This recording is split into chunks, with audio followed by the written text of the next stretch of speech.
Bonjour à toutes et bienvenue sur Prends ce qui te parle, le podcast pour les femmes qui veulent se recentrer sur elles, se faire du bien, avoir un petit moment dans leur semaine, voilà pour elles. Alors, ce n'est pas du tout la même intro que d'habitude, comme vous pouvez le voir, je suis déjà en train de bafouiller, mais devinez qui a supprimé plein de fichiers de son ordinateur qui étaient pleins à craquer et qui a bien sûr immédiatement vidé la corbeille et qui avait mis donc dans cette corbeille l'intro et l'outro de ce podcast, c'est moi. Donc écoutez, voilà, à partir de maintenant, il n'y a plus d'intro, il n'y a plus d'outro, je la ferai spontanément, comme ceci. En tout cas, bienvenue. Je vous rappelle que pour le moment, nous sommes en train de parler des chakras. Et on est en train de voir les chakras, mais vraiment de façon concrète pour comprendre que chacun des chakras est relié à des fonctions et qu'en fait, comprendre les chakras, c'est une façon de se comprendre soi, tout simplement. C'est vraiment une grille de lecture de soi, comme il y en a tant dans le développement personnel. Vous savez, il peut y avoir la grille de lecture, je sais pas moi, des 5 blessures de l'âme, de Lise Bourbeau. Il peut y avoir la grille de lecture des doshas, dont on a déjà parlé dans ce podcast aussi, Vata, Kapha, Pitta. Selon l'Ayurveda, il y a des grilles de lecture selon les familles d'âmes, les bâtisseurs, les passeurs d'âmes, vous savez, il y a plein de grilles de lecture et les chakras, ça en est une. C'est relativement universel. Vous allez voir que chacun des chakras correspond à des choses que tout le monde a à l'intérieur de soi et ce n'est pas que des choses perchées, même si c'est énergétique, c'est quand même relié à des choses très concrètes dans notre vie à travers lesquelles vous allez vous reconnaître, vous allez pouvoir voir, en tout cas comprendre si votre chakra est en équilibre ou en déséquilibre, comment le déséquilibre se manifeste, comment l'équilibre se manifeste et on tend toutes à aller vers ça évidemment et alors après je vous partagerai évidemment comment ajuster, comment prendre soin de ce chakra et moi j'aime bien partager encore une fois des choses concrètes, donc évidemment qu'il y a des petites choses un peu énergétiques mais moi je suis vraiment axée aussi sur dans notre vie de tous les jours comment on fait pour remettre de l'équilibre, de la cohérence dans ce chakra et qu'il puisse remplir sa fonction. Donc, si ça vous parle et que ça vous plaît, on est dans le 3e chakra, celui du ventre, et c'est parti. J'adore parler de ce chakra parce que rien que son nom en sanskrit, Manipuraka chakra, c'est super beau quand on comprend ce que ça veut dire. Mani, ça veut dire un bijou, un joyau qui brille. Puraka, c'est le corps. Donc Manipuraka, c'est le bijou du corps. Donc le 3e chakra, le chakra du ventre, son nom, en fait, il explique tout ce qu'il représente. C'est le bijou de notre corps, dans le sens où quand ce bijou est bien poli, lorsqu'il est bien lustré, lorsqu'on en a bien pris soin, le bijou, il brille.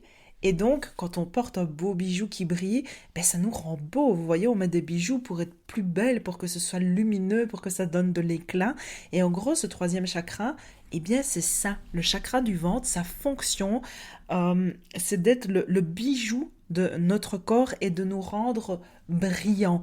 Donc évidemment que le chakra du ventre, il est associé à ce qu'on appelle le feu digestif, le fait de bien digérer les choses, aussi bien sur le plan physique que sur le plan plus émotionnel, énergétique. Parce que quand on digère bien les aliments, la fonction de la digestion, c'est quoi? C'est de transformer notre alimentation en énergie. C'est pour ça qu'on mange, c'est pour avoir de l'énergie. Et sur le plan, et donc quand on a une bonne énergie, forcément on brille, on a de l'éclat, on a un beau teint, on a des beaux cheveux bien brillants, on a même le regard plein de vivacité, on a une belle énergie, on est de bonne humeur, on pétille, vous voyez. Mais c'est le cas aussi quand on digère facilement les choses qui nous arrivent. Si on a un mauvais feu digestif, ça peut aussi se manifester dans le fait il nous arrive une histoire et on a du mal à tourner la page. Je suis sûre qu'il y a beaucoup de personnes qui se reconnaissent là-dedans. Vous voyez, le fait de rester bloqué sur quelque chose et de tourner en boucle, on n'arrive pas à tourner la page, ou bien on ressasse tout le temps les mêmes histoires et on reste rancunier, vous voyez ce genre de choses, eh bien ça vient amoindrir ce feu digestif que quand le feu digestif est bien dans sa bonne mesure, ben, il nous permet juste de transcender les choses. Alors ça ne veut pas dire qu'on n'a pas d'émotions, évidemment, vous savez à quel point les émotions sont importantes, mais ça nous permet juste ben, de les ressentir, de les accueillir, de les laisser nous transcender, et puis de continuer à avancer, vous voyez. On absorbe quelque chose, on le digère, on l'élimine. C'est la fonction de la digestion. Donc ce troisième chakra, ben voilà un peu à quoi il sert, Manipuraka chakra, le joyau, le bijou du corps. Quand on entend les choses comme ça, est-ce que ça ne donne pas envie d'avoir un super beau bijou du corps? Est-ce que ça ne donne pas envie d'entretenir ce troisième chakra? Et vous voyez à quel point ben, ça représente quelque chose que tout le monde a à l'intérieur de soi. Il n'y a pas une personne en vie qui n'a pas une digestion, qui n'a pas ces choses-là. Et comment est-ce qu'on sait maintenant que notre troisième chakra, il est en équilibre? Ben, je vous l'ai dit, on brille. On a un beau teint. Attention, voilà le chat ici. Mais oui, on parle des chakras, alors voilà le chat. Le chakra. Tu as un chakra. Bon, je me recentre. Le... Donc quand le troisième chakra, il est en équilibre, on brille. Et on a toutes déjà expérimenté ceci un jour dans le miroir, de se dire hey, belle gosse, j'ai quand même quelque chose aujourd'hui. Vous voyez, il y a des jours comme ça où on se trouve belle. Il y a rien qui a changé, c'est vraiment de l'éclat, on dégage de l'éclat dans le regard et puis ça nous donne envie de nous tenir un peu plus droite et puis de sourire. Ces jours-là, c'est le genre de journée où on a envie de se prendre en photo pour changer notre photo de profil sur Facebook, vous voyez, parce que vraiment on se trouve belle, même sans maquillage, c'est vraiment pas ça qui fait, c'est vraiment, il y a des jours où on irradie la bonne santé en fait, vous voyez ce que je veux dire, tout le monde a déjà ressenti ça, même celles qui sont pas bien dans leur peau, qui se trouvent toujours moches ou des trucs comme ça, tout le monde a déjà expérimenté ce truc de se dire hey, aujourd'hui j'ai bonne mine. Ben voilà, ça c'est le troisième chakra. A contrario, quand il est en déséquilibre, ben on a toutes déjà expérimenté ça aussi. Ben c'est les jours où, oh là là, on est un peu blafarde, on est terne, il n'y a pas d'éclat, tout est un peu morose, aussi bien dans ce qu'on dégage physiquement, dans l'éclat de notre visage, mais aussi dans notre énergie. Vous voyez, il y a tout qui est un peu un peu mou, etc. Donc ça, c'est vraiment le troisième chakra. Euh, donc voilà, rien qu'avec ces petites explications, j'espère que vous comprenez mieux à quoi il sert, à quoi il se rapporte et comment est-ce qu'on peut se rendre compte ben, si notre chakra est en équilibre ou pas. Alors vous entendez parfois parler de chakra ouvert ou fermé. On peut parler aussi d'énergie dans le chakra, de dire est-ce qu'il a son énergie à la juste suffisance ou est-ce qu'il a trop peu d'énergie, mais c'est possible aussi qu'il y ait carrément trop d'énergie. Ça, c'est pas bon non plus, ça reste un déséquilibre quand il y a trop d'énergie. Euh, Chacun des chakras, comme je vous l'ai dit dans les épisodes précédents, est relié à un élément. Le troisième chakra, bah, c'est le feu. Vous voyez, c'est le feu qui permet de transmuter les choses, de transformer la matière, de créer aussi de l'énergie, de la combustion. Donc son élément au troisième chakra, c'est le feu. Et donc, par conséquent, ce troisième chakra, il a aussi une fonction de nous apporter, c'est lui qui nous connecte en fait à l'action, au pouvoir d'agir, à notre volonté, au fait de prendre des décisions. Mais aussi, c'est à travers ce troisième chakra qu'on va pouvoir poser des limites. C'est un sujet dont il y a tellement de personnes qui ont difficile à poser leurs limites. Elles n'arrivent pas à dire non. Elles n'arrivent pas à être fermes, à être assertives et à faire comprendre de quoi elles ont besoin et à faire comprendre à quel moment on dépasse leurs limites. Et le problème, quand on n'a pas donc un bon chakra, qu'on n'est pas bien connecté à ça, notre pouvoir intérieur, ben, qu'est-ce qui se passe? Eh bien oui, on tombe en burn-out. Et le burn-out, on pourrait croire que c'est un excès de feu parce qu'on dit se brûler, hein, c'est burn, c'est brûler, mais c'est vraiment ça, c'est vraiment lié à ça, c'est un feu qui nous consume de l'intérieur parce qu'on n'a pas mis nos limites et on s'est cramé de l'intérieur. Donc c'est tellement important d'avoir un bon troisième chakra, un bon feu intérieur pour justement poser nos limites à temps, lever le pied à temps, mettre en place, agir pour mettre en place ce qu'il faut dans notre vie, dans notre quotidien à temps. Quand on n'a pas un bon troisième chakra, qu'est-ce qui se passe également? On reste dans des relations toxiques. Par exemple, jusqu'au jour, encore une fois, c'est une forme de burn-out. Vous voyez, il y a toujours un poids de rupture quand on reste longtemps dans une relation toxique où on est complètement HS. C'est une forme de burn-out aussi, vous voyez, parce que on s'est laissé consumer dans quelque chose qui ne nous convenait pas, qui ne nous respectait pas et pour lequel on n'a pas eu suffisamment de feu, d'action pour dire stop, pour poser sa limite et pour agir. Agir, c'est quoi? C'est prendre une décision, c'est partir, c'est postuler ailleurs, c'est trouver un appartement, c'est dire je vais rompre. Et en disant ça, je dis pas que c'est facile, hein, toutes ces choses-là, évidemment que c'est des choses qui peuvent être difficiles. Je sais que parfois on est dans une forme d'emprise. Au niveau du travail, parfois on n'a pas d'autre choix et c'est très important évidemment de ne pas quitter quelque chose. Au niveau du travail, je parle avant d'avoir trouvé autre chose pour la notion de sécurité qui nous ramène au premier chakra, rappelez-vous bien. Mais malgré tout, voilà, ce troisième chakra, c'est lui qui va nous permettre d'agir, de nous mettre en action.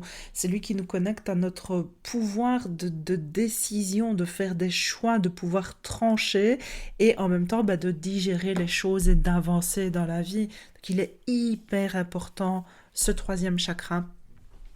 Son talon d'Achille, parce que vous savez que chaque chakra a aussi son point faible, là, qui vient particulièrement le déséquilibrer, c'est la honte.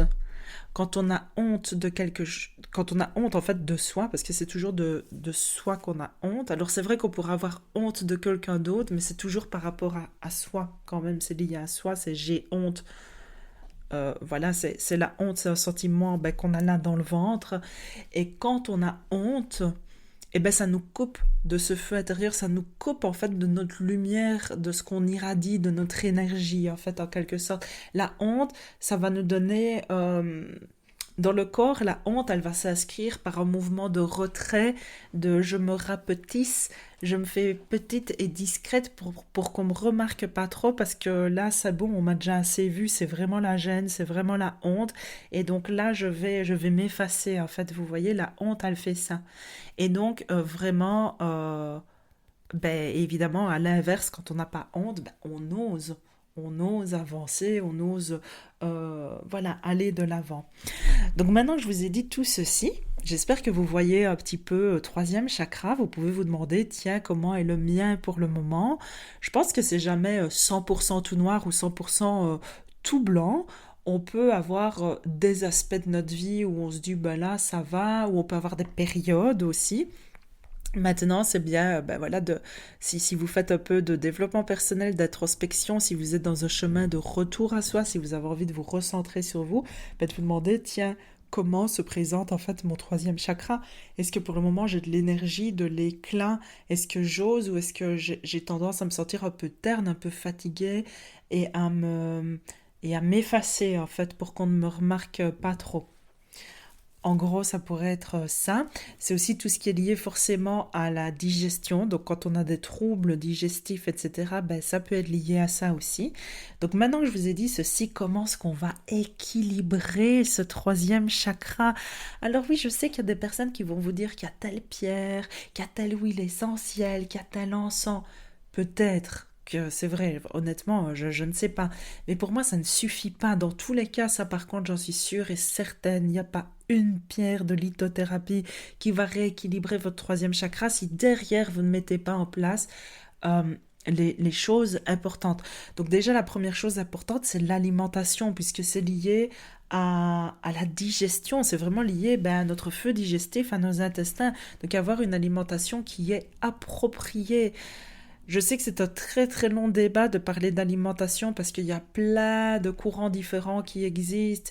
Il y a ceux qui disent qu'il faut plus manger de ceci, il y a ceux qui disent qu'il faut manger de tout. Dans tous les cas, tout le monde est d'accord de dire que l'alcool, c'est pas bon pour la santé, à part peut-être un petit verre digestif ou apéritif de temps en temps. Mais qu'est-ce qu'on met derrière le de temps en temps? Toute la question est peut-être là aussi. Tout le monde est d'accord de dire que c'est important d'être hydraté et que pour ça, ben, la boisson principale à boire, c'est de l'eau, tout simplement. Tout le monde est d'accord au niveau alimentation de dire qu'on a besoin de fibres, qu'on a besoin de légumes, qu'on a besoin d'aliments le plus brut possible et le moins transformé possible, qu'on a besoin d'avoir à chaque repas des repas équilibrés qui contiennent une juste dose de protéines, de glucides, de lipides. Des aliments voilà le plus frais possible, le plus brut possible, etc. Donc tout ça c'est déjà une très bonne base. Et puis au-delà, donc une fois qu'on a mis ça en place, ben, il y a tout ce qui va permettre de mieux digérer aussi. Donc au niveau par exemple du yoga, ça va être toutes les pratiques qui vont venir un peu comme brasser les intestins. Vous voyez tous les mouvements où on fait des combinaisons de ouverture, fermeture, ouverture, fermeture. Ça vient faire comme un massage au niveau du ventre et donc ça relance le métabolisme et donc ça relance ce feu digestif, cette digestion. Tout ce qui est les torsions dans le yoga, quand on fait des mouvements qui sont souvent d'ailleurs très très appréciés parce que ça fait énormément de bien. Non seulement ça relance le métabolisme, ça va aussi aider les organes, le foie, l'estomac à travailler correctement. Ça va aider le péristaltisme, donc ça va aider à faire descendre le bol alimentaire et à relancer les mouvements des intestins. Et puis ça aide aussi tout simplement à faire descendre et à expulser la matière qu'on a dans le ventre. Vous voyez le fait d'avoir ces mouvements en torsion, un peu en compression au niveau abdominal. Il y a des respirations aussi dans le yoga, notamment euh, Kapalabhati. J'espère que je l'ai bien dit parce que je confonds toujours la façon de le dire. Je vais vérifier. Kapalabhati, oui, je l'ai bien dit. C'est juste, parce que parfois je dis Kalapabhati ou Kabalabhati. Donc c'est Kapalabhati, vous pourrez regarder sur internet. C'est la respiration qu'on appelle du soufflet. Donc en fait, on inspire profondément par le nez et avec plein de petites expires par le nez rapides, on rentre le ventre et ça fait comme un soufflet. Vous savez que les soufflets, quand on fait du vent sur les braises pour alimenter le feu, donc